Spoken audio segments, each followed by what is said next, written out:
क़यामत वाले दिन अल्लाह ताला एक शख्स को अंधा करके उठाएगा और वो शख्स कहेगा कि ऐ मेरे अल्लाह, ऐ मेरे मालिक, मैं तो देखता बालता था, ऐ अल्लाह तूने मुझे अंधा क्यों पैदा किया? तो अल्लाह ताला उससे फरमाएगा कि ऐ इंसान, तेरे पास मेरी आयतें पहुंची थी, ऐ इंसान तेरे पास मेरा पैगाम पहुंचाने वाला आया था, ऐ इंसान तूने तो उसे झुटला दिया, ऐ इंसान जब तेरे पास मेरी आयतें पहुंची तो तू उससे मुंह मोड़ लेता था, ऐ इंसान तेरे साथ ऐसा ही होना चाहिए था।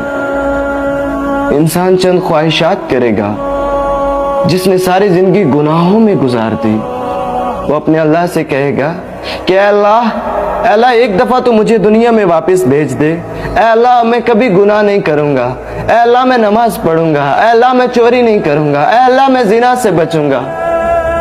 मगर नहीं, तुम्हें तो अब यहाँ पे हमेशा रहना है। तुम्हें मौका दिया गया था, तुम्हें पैगाम पहुंचाया गया था, अगर तुमने तो उसे झुटला दिया।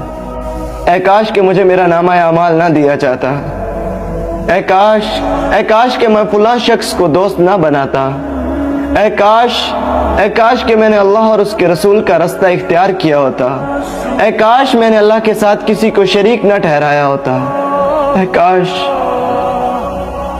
सिर्फ काश बच जाएगा इंसान के पास, सिर्फ काश। ऐ इंसान, तुझे अपने रब्बे करीम के बारे में किस चीज ने गाफिल कर दिया है? वही तो है जिसने तुझे बनाया है, वही तो है जिसने तेरी सूरत को बनाया। जबकि तू एक बेजान पानी का कतरा था, उसने तुझे जिंदगी दी, उसने तुझे हाथ पांव दिए, फिर तुझे किस चीज ने गाफिल कर दिया?